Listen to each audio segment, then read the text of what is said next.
Students, स्वागत है आपका अपने YouTube channel official GSS classes में। देखिए स्टूडेंट्स, आज हम बोर्ड परीक्षा 2023 कक्षा 10 विषय सामाजिक विज्ञान। तो विषय सामाजिक विज्ञान में जो खंड आ आता है, जिसमें से आपके 20 क्वेश्चन आते हैं, वो हम आपको इसमें आप बताने वाले हैं।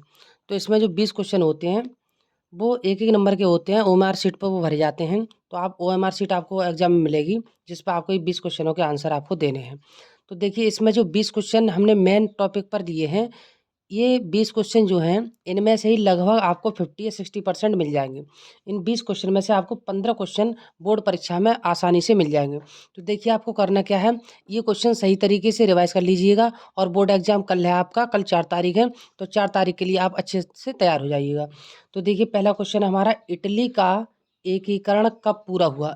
क्वेश्चन आपका, इटली का एकीकरण कब पूरा हुआ। तो इसका आंसर है 1871 ईस्वी में। ध्यान रखना है आपको, इटली का एकीकरण कब पूरा हुआ। तो इटली का जो एकीकरण था वो 1871 ईस्वी में हुआ था। मैंने आपको इसमें आंसर ही बताए। नेक्स्ट क्वेश्चन है हमारा, भारत छोड़ो आंदोलन कब शुरू हुआ। भारत छोड़ो आंदोलन कब शुरू हुआ, यानी भारत छोड़ो आंदोलन कब शुरू हुआ। तो ये हुआ था आपका 1942 ईस्वी में अगस्त को। ठीक है, 1942 अगस्त को। अगला है, महात्मा गांधी अफ्रीका से कब वापस आए। तो आंसर है इसका, महात्मा गांधी अफ्रीका से वापस आए थे 1915 ईस्वी में। नेक्स्ट क्वेश्चन है, विश्व व्यापार संगठन की स्थापना कहाँ पर हुई थी। तो विश्व व्यापार संगठन की जो स्थापना हुई थी वो हुई थी आपकी जिनेवा में। कहाँ हुई थी, जिनेवा में।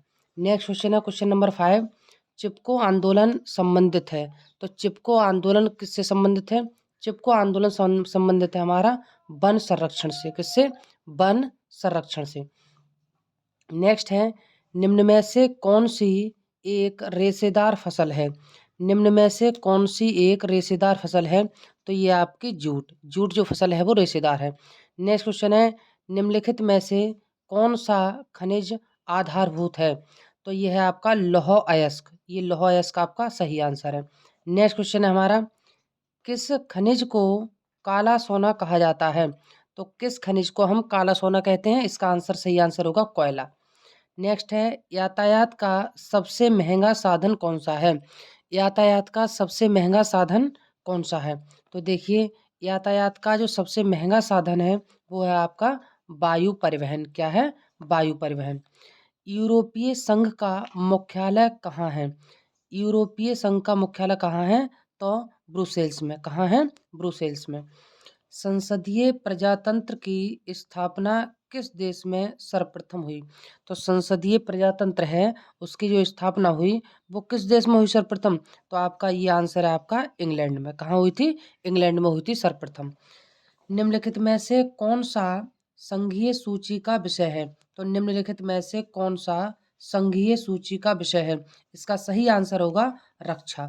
क्या है आपका इसमें, रक्षा। तो ये आंसर हो गया आपका कंप्लीट। क्वेश्चन नंबर 12 आपके कंप्लीट हो गए। अगला क्वेश्चन लेते हैं, क्वेश्चन नंबर 13।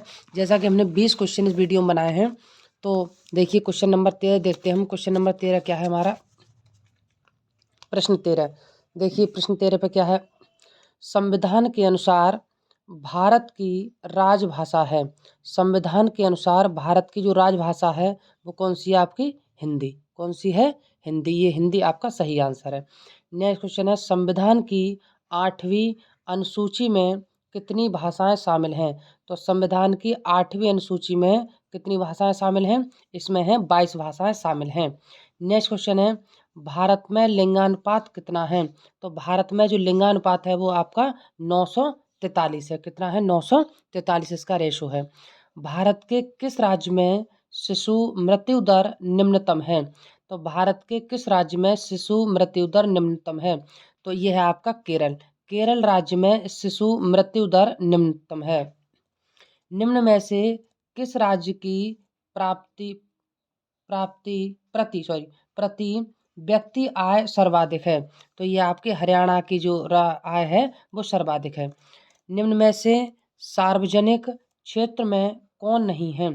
तो ये आपका टिस्को। टिस्को जो है सार्वजनिक क्षेत्रों में नहीं है। भंडारण को किस क्षेत्र में सम्मिलित किया जाता है। तो भंडारण को किस क्षेत्र में सम्मिलित किया जाता है। इसका सही आंसर है तृतीय क्षेत्र में। कौन सा है, तृतीय।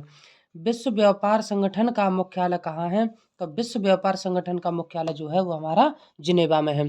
तो मैं उम्मीद करता हूँ, आशा करता हूँ कि जो 20 क्वेश्चन मैंने बताए हैं वो बोर्ड एग्जाम में आएंगे और आप इन क्वेश्चनों के आंसर सही प्रकार से